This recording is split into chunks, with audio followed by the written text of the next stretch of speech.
Hello dear learners, welcome back to our channel Prime Brain, जहां mathematical concepts को simplify करके समझाने की कोशिश की जाती है। So once again in the series of ratio and proportion we are back again with few of the questions related to ratio.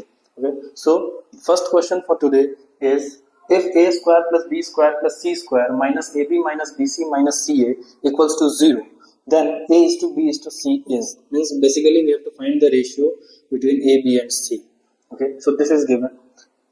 पहली चीज जो हमें इस क्वेश्चन में देख करके ऑब्जर्व होगी कि यहाँ पे a square b square c square और minus a b minus b c minus c a something कुछ ऐसा लिखा गया है जो कहीं ना कहीं से या तो a प्लस बी प्लस सी के होल स्क्वायर से रिलेटेड होगा या a प्लस बी के होल स्क्वायर से रिलेट करके हम इसको सॉल्व करने की कोशिश कर सकते हैं, राइट। तो हम इसमें अगर थोड़ा सा दिमाग अप्लाई करें, थोड़ा सा लॉजिकली सोचें, तो हम क्या इसको ऐसा लिख सकते हैं कि हम दोनों साइड इस जो इक्वेशन दिया गया है उस इक्वेशन में हम दोनों साइड अगर 2 से मल्टीप्लाई कर देते हैं, then what will happen, let us check.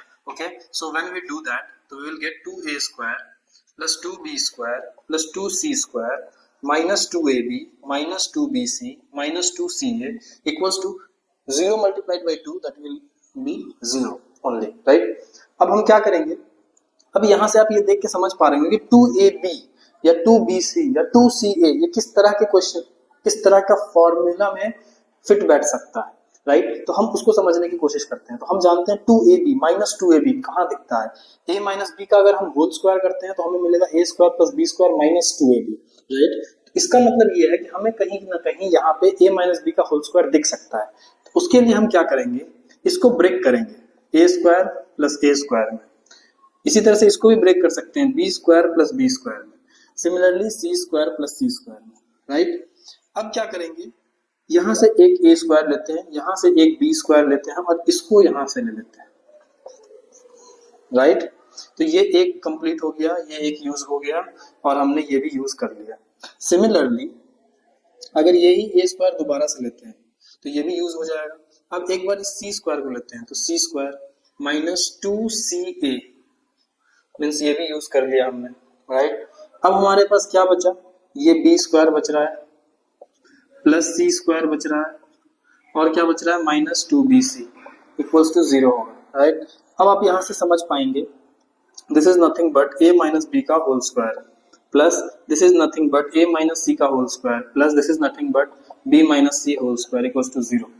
अब यहाँ पे आने के बाद भी हो सकता है कि आपको कंफ्यूजन हो, तो इस कंफ्यूजन का सॉल्यूशन भी है हमारे पास। वंस अगेन, 3 क्वांटिटीज जिनको सम करने पे 0 मिलता है और तीनों पॉजिटिव क्वांटिटीज हैं, ये भी ध्यान रखना है। Mathematics is not just about number and expression, हमें ये समझना है यहाँ पे लॉजिकली कि यहाँ एक नंबर है जो कि एक पॉजिटिव नंबर होगा, राइट, लाइक 1 स्क्वायर 2 स्क्वायर, क्योंकि हम यहाँ पे negative number a minus B अगर कोई नेगेटिव भी होगा और उसको स्क्वायर करेंगे तो हमें हमेशा पॉजिटिव मिलेगा। Since these are square numbers, right, it means कि ये जो स्क्वायर नंबर ये पॉजिटिव ही होना चाहिए और कोई भी पॉजिटिव नंबर लेंगे उनको ऐड करेंगे तो 0 तो नहीं मिलेगा, right. What does it mean, it mean individually ये भी 0 होना चाहिए, ये भी 0 होना चाहिए और ये भी 0 होना चाहिए। मींस इसके अलावे और कोई दूसरा ऑप्शन ही नहीं है आपके पास। मींस इंडिविजुअली तीनों टर्म्स को 0 होना होगा। This means what, this implies a minus b equals to 0, a minus c equals to 0 and b minus c equals to 0. What does this mean? This means a equals to b, a equals to c and b equals to c.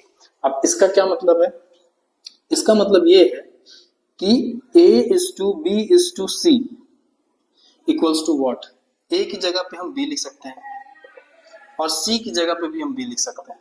तो ये क्या हो जाएगा 1 is to 1 is to 1. So this is the ratio and the answer would be B. मैंने ये समझाने के लिए, चीजों को सिंप्लीफाई करने के लिए इसको इतने बड़े से स्टेप में किया है, but if you have done a very good practice over these kind of questions तो आप इस तरह के क्वेश्चंस को बहुत जल्दी, बहुत सिंप्लीफाई तरीके से बहुत जल्दी सॉल्व कर सकते हैं विद इन अ मिनट। मतलब 30-40 सेकंड्स में ही आप इस चीज के क्वेश्चन को सॉल्व कर सकते हैं। आप यहीं से ये विजुअलाइज कर पाएंगे कि ये तीनों इक्वल होता है तो इट मींस कि ये जो रेशियो होगा वो 1:1:1 का होगा, right. So this is all about this question. Now let us move on to the next one. So dear learners, this is the second question for today and the question is like that: monthly salary of Pia and Soom are in the ratio of 5:4.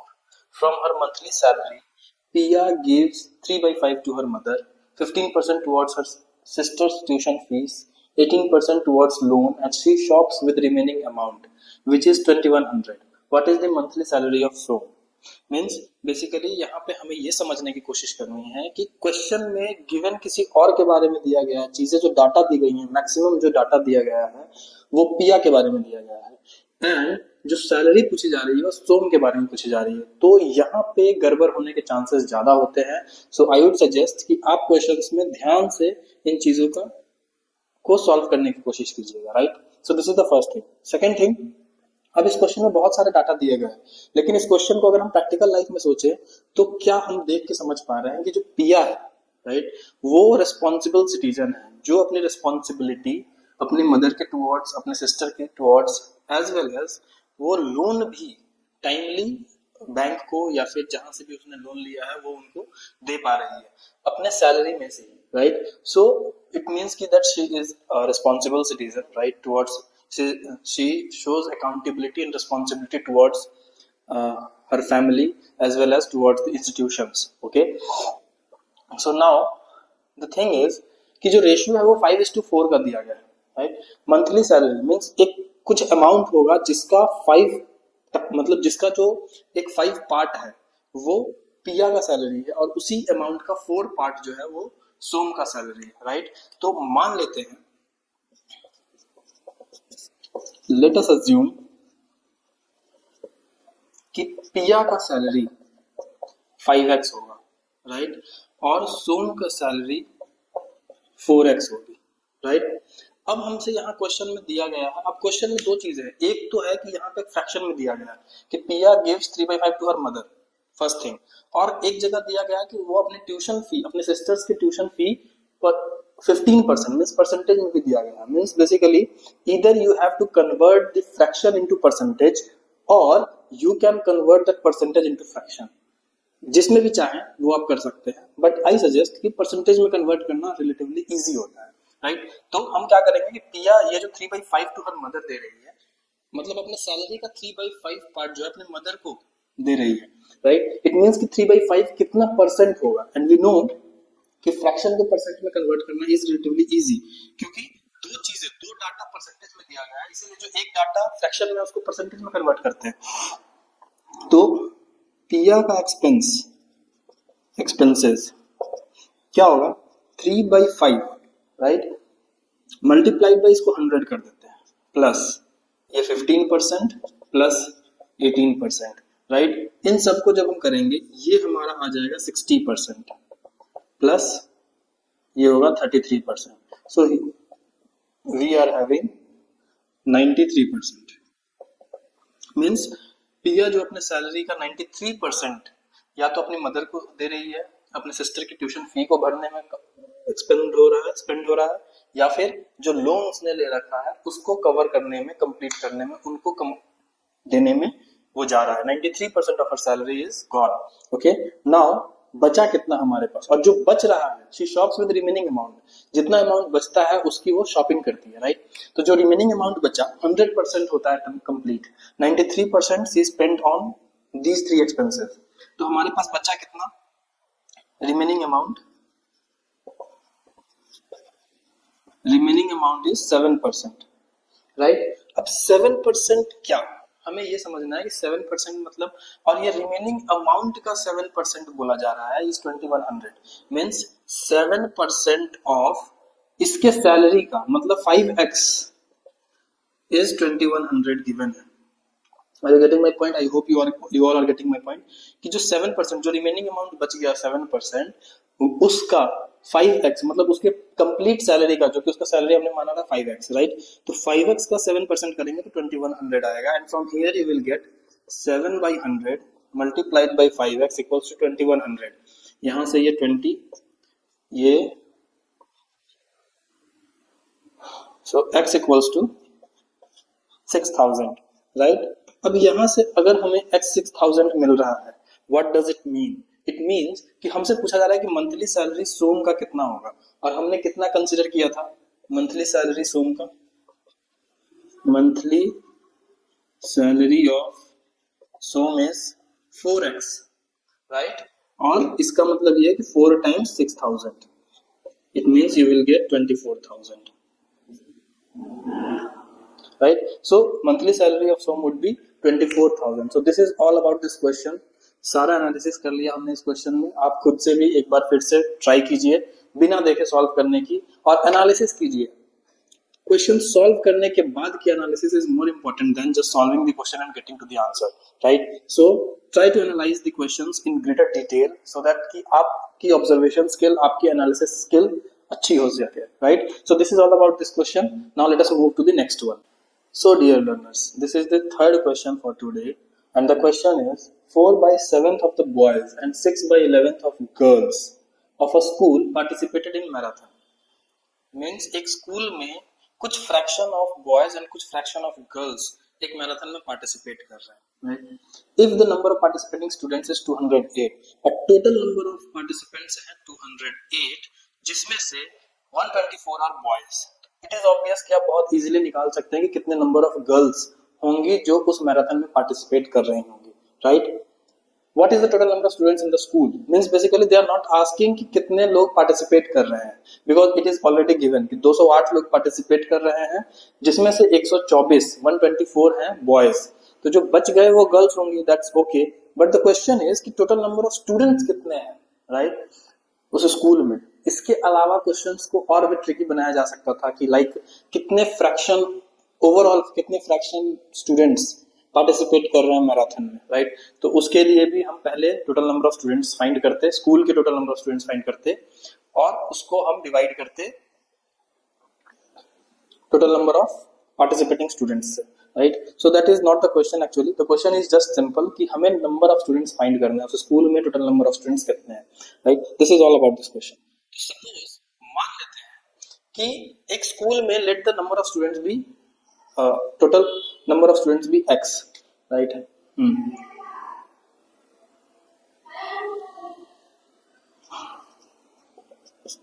तो हम क्या करेंगे कि 4/7 of, suppose x number of students थे, तो x number of students का जो 4/7 है that is equal to, this is about boys, right?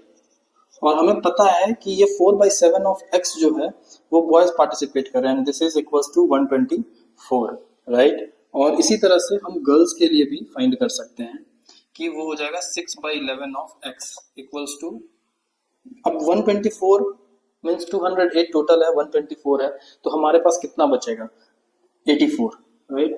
Total 84, क्योंकि 84 girls are participating in the marathon. कैसे? हमने सिंपली 208 माइनस 124 कर दिया and you will get 84, means 84 girls will be there. 208 में से 124 अगर बॉयज हैं तो 84 जो है वो गर्ल्स होंगी, राइट? अब हम यहां से फाइंड करेंगे, इसको सॉल्व करेंगे।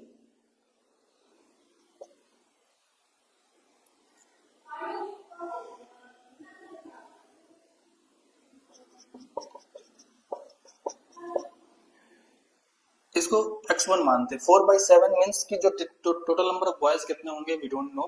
टोटल नंबर ऑफ बॉयज को मैंने x1 मान लिया और टोटल नंबर ऑफ गर्ल्स को मैंने मान लिया x2, ठीक है? तो टोटल नंबर ऑफ गर्ल्स, जितनी भी गर्ल्स थी उसका 6/11 किया तो 84 आ रहा है, जितने भी बॉयज थे उसका 4/7 किया तो 124 आ रहा है, ऐसा लिखा गया है इसमें, राइट? तो हमने x1 और x2 मान लिया है। बॉयज के लिए x1, total number of boys जो स्कूल में x1 होंगे, और टोटल नंबर ऑफ गर्ल्स जो है वो x2 होंगी। तो हमने इसके लिए किया है कि यहाँ से x1 की वैल्यू निकाल ली है कि जो टोटल नंबर ऑफ बॉयज है उसका 4/7 पार्ट इज 124, राइट? मींस 4/7 लोग पार्टिसिपेट कर रहे थे और उनकी जो टोटल स्ट्रेंथ थी वो 124 थी। उसी तरह से गर्ल्स के लिए, तो यहाँ से जो हमें x1 की वैल्यू मिलेगी वो 217 आएगी, right? In the similar way इसके लिए x2 equals to 154, राइट? अब ये x1 क्या था? टोटल बॉयज का स्ट्रेंथ, और ये x2 क्या है? Total girls strength, right? और तो टोटल नंबर ऑफ स्टूडेंट्स अगर मुझे पूछा जाए, that would be x1 plus x2 and that is 217 plus 154 371. So this would be your answer. अगर आपको इसमें कोई भी दिक्कत है then you can comment then you can write in the comment section. आपको कोई भी प्रॉब्लम हो, इसमें कुछ भी ऐसा चीजें समझ में नहीं आ रही हो, देन यू कैन राइट कि आप इस पॉइंट पे क्या समझाना चाह रहे हैं। Okay, so I will try to resolve your doubts. Okay, so this is all about this question. Now let us revise it again.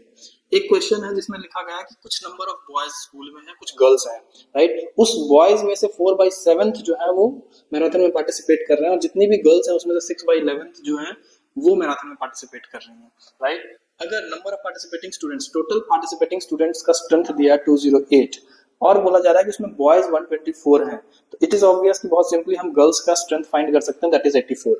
अब है कि number of boys total school में जितने भी थे उसका 4/7 जब करेंगे तो हमें 124 मिलेगा, राइट। तो हमने x1 मान लिया नंबर ऑफ बॉयज, उसका 4/7 किया तो हमें 124 मिलेगा, राइट। यहाँ से x1 की value 217 means total number of boys in the school is 217। In the similar way, total number of boys and total number of girls in the school is 154, and when we add them, you will get the total strength of the school, right? So this is all about this question. Now let us move to the further question. So learners, so this is the next question for today, and the question is boys and girls in a college are in the ratio 3:2.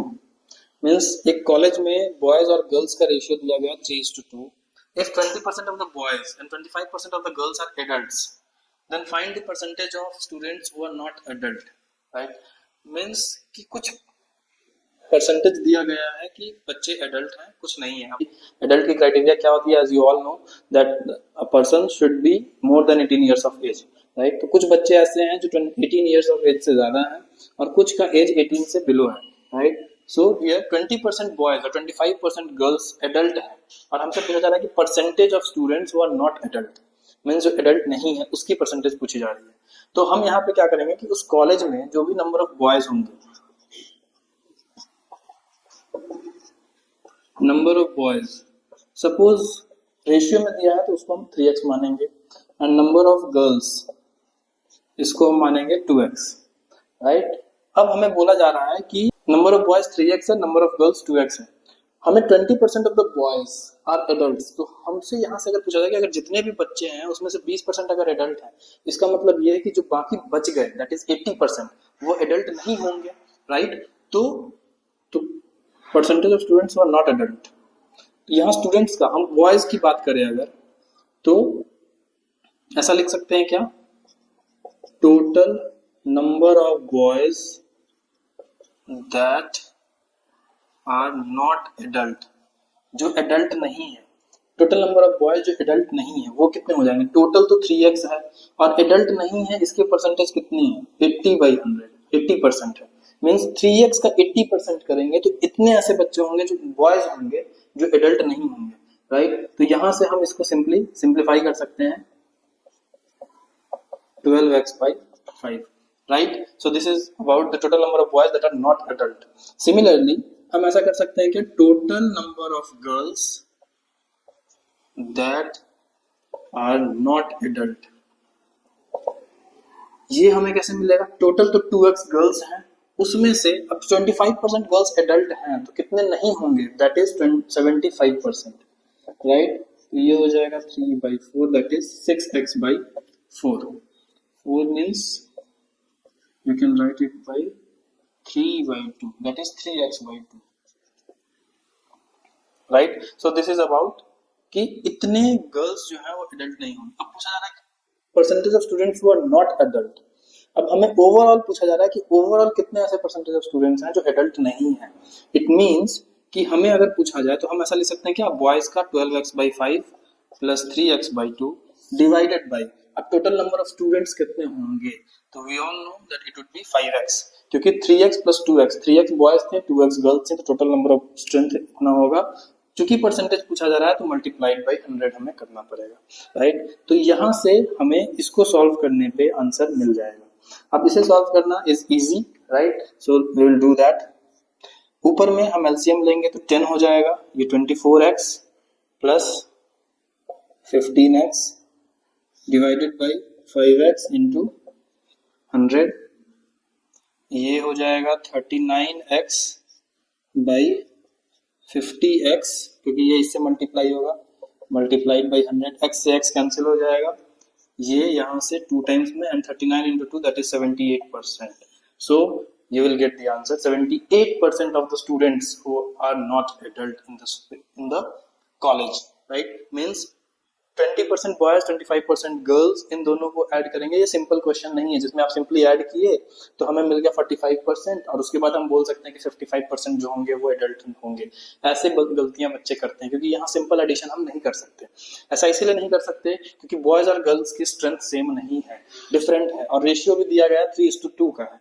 इसलिए हमें इसमें बहुत ध्यान से देखना है कि number of boys अगर 3x है तो 3x का 20% करेंगे, गर्ल्स 2x है तो 2x का 25% करेंगे, राइट? सो आई होप कि आपको चीजें समझ में आई होंगी कि number of boys that are not adult that is 3x का 80%, क्योंकि 20% एडल्ट थे, तो जो एडल्ट नहीं थे वो 80% है, 3x का 80% किया, इतना मिला।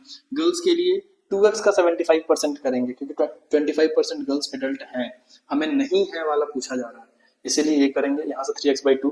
अब हमें परसेंटेज निकालना है कि कितने एडल्ट नहीं है, तो हमने क्या किया कि दोनों को ऐड कर दिया, क्योंकि बॉयज इतने हैं गर्ल्स इतने हैं, दोनों को ऐड किया, divided by total number of students. Total number of students कितने हैं? 5x, क्योंकि 3x boys 2x girls, 5x और मल्टीप्लाइड बाय 100 क्योंकि हमें परसेंटेज फाइंड करना था, right? So when you solve this you will get 78% and this would be your answer. So this is all about this question. Now let us move to the next one.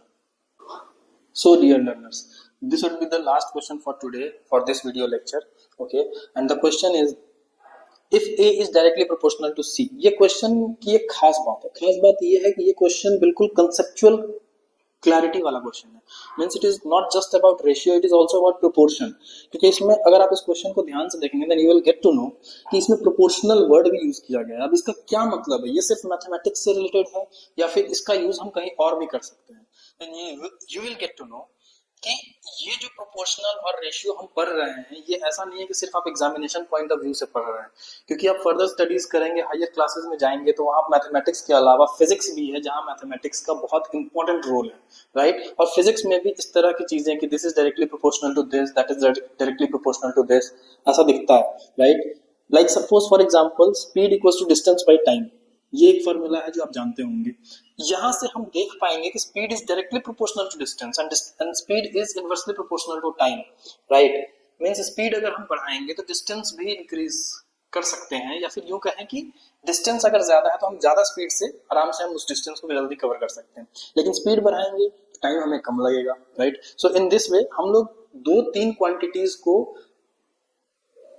Compare करने के लिए इन चीजों का use करते हैं कि कौन सी चीज डायरेक्टली प्रोपोर्शनल है, कौन सी चीज इनवर्सली प्रोपोर्शनल है, इस तरह की चीजों को समझेंगे। तो ये उसी से रिलेट करके एक कंसेप्चुअल क्लैरिटी वाला क्वेश्चन है। If you know that ratio and proportion concept very clearly then you can easily solve these questions. So the question is A is directly proportional to C and B also varies directly proportional to C, then which of the following is not correct? The question is which of the following is not correct, यहाँ पे ये ध्यान देना है, right? तो हम क्या करेंगे, और यहाँ पे आप ध्यान से देखें ये जो साइन दिया गया है ये प्रोपोर्शनैलिटी का साइन दिया गया है, right? This signs are proportionality, right? अब ये क्या होता है इसको हम समझते हैं। अब जैसे ये लिखा A is directly proportional to C, ये इंग्लिश में लिखा है, लेकिन मैथमेटिक्स में हम कैसे लिख सकते हैं कि A is directly proportional to C, right? इसी तरह से B also varies directly proportional to C means B is also varies directly proportional to C, okay? अब इसका मतलब क्या है? इसका मतलब ये है कि जब हम प्रोपोर्शनैलिटी के साइन को चेंज करेंगे तो हम इक्वेशन अगर इसको बनाते हैं A इक्वल्स टू, जब ये प्रोपोर्शनैलिटी चेंज होकर के इक्वल्स टू में आएगा तो हम यहाँ इसके साथ एक कांस्टेंट को अटैच कर देंगे। लेट अस से कि ये कांस्टेंट है वो K1 है, right? In the similar way हम यहाँ से भी B इक्वल्स टू K2C ऐसा लिख सकते हैं, ये चूंकि डायरेक्टली प्रोपोर्शनल वाला कंडीशन है इसलिए, ओके? नाउ अब हमें ये चेक करना है कि कौन सा क्राइटेरिया, 4 ऑप्शंस दिए गए हैं हमारे पास, इसमें से कौन सा क्राइटेरिया फुलफिल कर रहा है, राइट? तो हम सबसे पहले करते हैं A प्लस B को ऐड करते हैं। मींस A प्लस B अगर हम करेंगे then you will get K1C plus K2C, right? और इसको जब हम करते हैं तो K1 plus K2 into C हो जाएगा, राइट? और ये K1 plus K2 is nothing but a constant term, और हम क्या कर रहे थे, और इसी से हम ऐसा लिख सकते हैं क्या कि A plus B is directly proportional to C, ऐसा लिखा जा सकता है। मींस इक्वेशन में इक्वल्स टू को हटा के अगर प्रोपोर्शनैलिटी लगाना है तो इसके साथ जो टर्म है, इसके साथ जो भी चीजें दी गई है वो कांस्टेंट टर्म होना चाहिए, and K1 plus K2 is nothing but a constant term. Constant term का मतलब क्या है सर? कांस्टेंट टर्म का मतलब है suppose a equals to k1c लिखा, इसका मतलब कि k1 की वैल्यू 1 भी हो सकती है, 2 भी हो सकती है, कोई एक नंबर होगा, सिंपल सा नंबर होगा। अब सपोज मान लेते हैं 2 है तो a इक्वल्स टू 2c और यहाँ पे b equals to suppose k2 की जगह 3 है तो 3c, ठीक है। तो अब इसको जब हम ऐड करेंगे तो 2 + 3 is 5c, means a + b is 5c, right. और 5 is a constant term, तो again we can write it down in the reverse order कि a + b is directly proportional to c। इसका मतलब ये आंसर तो सही है, हमें गलत खोजना है, ये तो करेक्ट है। Okay, so this is correct. Now a - b करते हैं, तो a - b करेंगे k1c - k2c, again k1 - k2 into c, और यहां से भी हम बोल सकते हैं कि a - b is directly proportional to c है, राइट। लेकिन यहां लिखा a - b is 1/c, 1/c का मतलब ये हुआ, इसको हम अगर लैंग्वेज में लिखें तो ये कहना चाह रहा है that a - b is inversely proportional to c, right. और यहां से हमने जो फाइंड किया है ये पता चल रहा है कि this is directly proportional to c। इसका मतलब यहाँ एक कंफ्लिक्ट आ रहा है एंड मोस्ट प्रोबेबली कि आंसर यही होना चाहिए, राइट। आंसर तो यही होगा, बट हम और आगे चेक कर लेते हैं कि क्या बाकी दोनों चीजें क्या कह रही हैं, सो दैट कि आपको एक क्लियर अंडरस्टैंडिंग हो सके कि इस तरह के क्वेश्चंस को अप्रोच कैसे करना है, right. So next one, root A B, under root A B. अब इसका क्या मतलब है? इसका मतलब ये कि हम ऐसा लिख सकते हैं कि a की जगह k1c into k2c, right.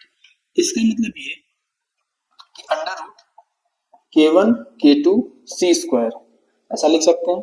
Okay, अब इसका क्या मतलब है? c स्क्वायर को जब हम बाहर करेंगे तो under root k1 k2, right. इसका मतलब ये हुआ कि ये भी एक कांस्टेंट टर्म ही है, अंडर रूट। अब मान लेते हैं रूट 4 इज 2 या root 5 is also constant number, so this is nothing but, इसका मतलब हम लिख सकते हैं कि ए बी का जो स्क्वायर रूट करेंगे that is also directly proportional to c, क्योंकि सी डिनोमिनेटर में नहीं है, ऊपर ही है, तो हम जो कह सकते हैं कि it is also directly proportional to c, मतलब ये भी आंसर सही है।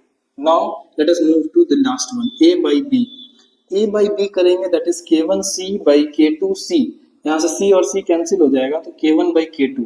अब k1 भी कांस्टेंट k2 भी कांस्टेंट, दोनों कांस्टेंट्स हैं, इट मींस कि ये भी एक कांस्टेंट ही होगा,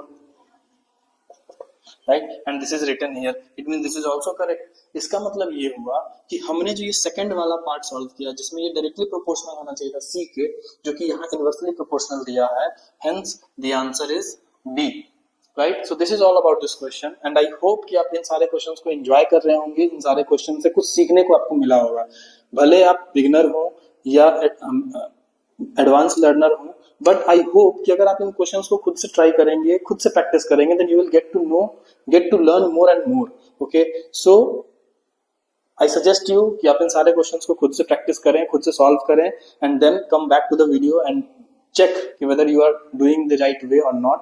अगर आपको कोई और भी मेथड लगता है कि जो इजी है, या कुछ और भी ऐसे टॉपिक्स इसी चैप्टर से रिलेटेड कुछ ऐसे क्वेश्चंस जो आपको लगते हैं कि ये सॉल्व करना चाहिए, तो you can write down in the comment section. I will try to help you out in those questions as well. Okay, so मिलते हैं फिर next वीडियो में। Till then, take care of yourself and keep learning, keep growing and keep studying with Prime Brain. And don't forget to like and subscribe the channel so that you could get such insightful videos and lessons in the future as well. Okay, so till then, thank you very much.